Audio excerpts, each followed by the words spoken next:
جب سالک کے لطائف منور ہو جاتے ہیں تو اس وقت اس کے پیر، اس کے جو شیخ ہوتے ہیں یا اس کے خلیفہ مجاز ہوتے ہیں، سب سے پہلے سالک کو مراقبہ توحید کرواتے ہیں۔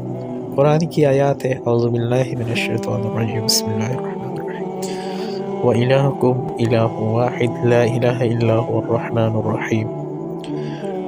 ترجمہ، تمہارے معبود ایک ہے، وَإِلَٰهُكُمْ إِلَٰهٌ وَاحِدٌ، تمہارے معبود ایک ہی ہے، اس کے سوا کوئی معبود نہیں۔ لا الہ الا هو الرحمن الرحیم، وہ بڑا مہربان اور رحم کرنے والا۔ تو تمہارا معبود ایک ہی ہے اور اللہ تعالیٰ کے سوا کوئی الہ نہیں، وہ رحمان اور رحیم ہے۔